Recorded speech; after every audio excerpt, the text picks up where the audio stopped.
スポーツお伝えします。はい、今日は高校サッカーです。八代市の秀岳館高校サッカー部が先月から全国の高校サッカー界を変えるかもしれない新たな取り組みを始めました。やっぱり日本のサッカーシーンをこの地方八代から変えていこうじゃないかというチャレンジ。サッカー部専用の全天候型人工芝グラウンドを完備し、県内トップクラスの実力を持つ八代市にある秀岳館高校サッカー部。この秀岳館サッカー部が全国の高校サッカー界に先駆け、新たなことにチャレンジしています。この日は熊本工業との練習試合。試合前、ユニフォームに着替え準備する選手たちですが、皆さん何かちょっと変わったことに気がつきませんか？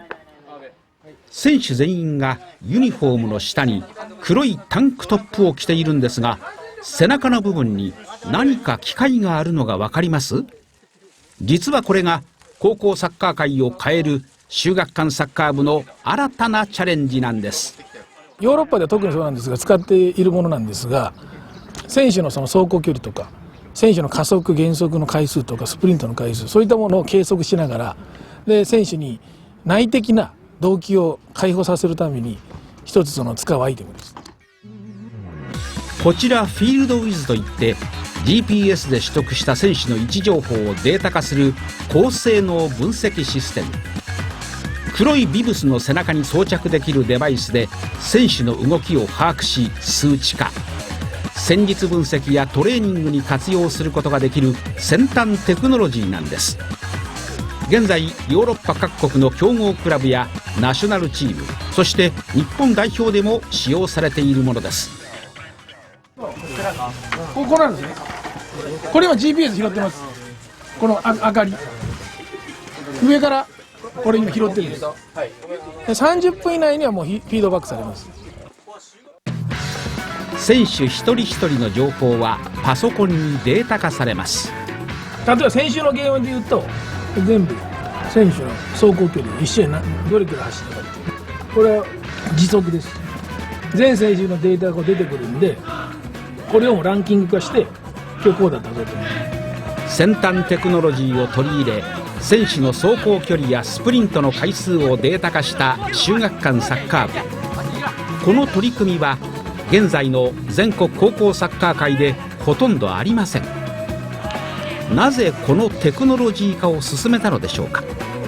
やっぱり日本のサッカーシーンをこの地方八代から変えていこうじゃないかというチャレンジと、それと子どもたちの持っている可能性とか能力を発掘していこうということです。そして秀岳館のテクノロジー化に力を貸しているのが J リーグの名古屋グランパスでコンディショニングアドバイザーを務めていた長谷川博さんです。だからこれが増えてこないと本当の意味で日本のサッカーってスポーツ全般もそうでしょうけど世界レベルになっていかないと思うんですよね。というのはすでに世界ではこういうことを当たり前にやってるところがもうどんどん増えてきてるってことなんですよ。そのユースとかジュニアユースとかの年代でしょ。そこからやってるんで、決してその日本の場合はまたプロでも若干遅れてるところがあるし、早くそれをやった方がいいだろうということですよね。自分たちの動きが数値化されることに対し選手はというと、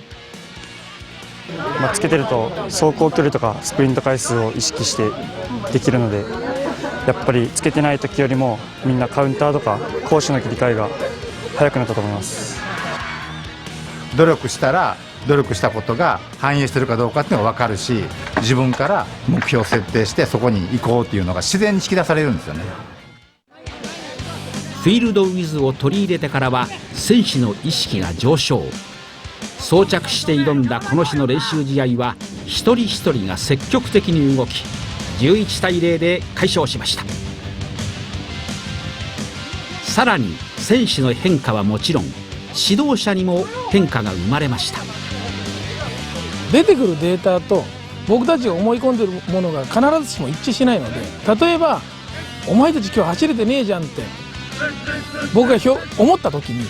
データ上は走れてたりするんですね。だから逆に僕たち指導者がいかにその体験的指導に頼って子どもたちの可能性に対してやっぱり目を向けきれてなかったという我々指導者の反省が大きく今ありますね。試合後すぐに選手の情報を取得したデバイスは専用の機械で取り込みパソコンにデータ化されます。全国の高校サッカー界の未来を変えるかもしれないテクノロジー化を取り入れ、選手そして指導者もさらなる進化を見せる秀岳館サッカー部の今後が楽しみです。秋葉原の小さな町から AKB が日本一になったから、僕たち九州八代の小さな町から日本一目指そうっていうのが僕らのスローガンなんですね。これ監督のコメントの中で内的な動機を解放させるために使うアイテム、どういうことかと言いますと、例えば秀岳館のサッカーの人たちなんて志持って入ってきた人ばっかりですよ、ただ走るということに関して言うとどうしても指導者が尻を叩いて頑張れ頑張れっていう部分は否めないと思うんです、それが例えばこうしてデータにすることで、例えば今 FC 東京で頑張ってる同年代高校2年生の久保建英さん、そのデータを比較することによって吉本頑張ろう、そういった思いを出させるよっていう思いも込めて導入したとおっしゃってました。なんか選手たち一人一人にもそのデータが送られて、また新たな目標設定にもつながるということだそうです。さて、熊本県の高校総体サッカーがもうすぐ始まるということです。1回戦は今月の25日から秀岳館高校も出場します。3回戦から登場するということです。ここまで熊本のニューススポーツをお伝えしました。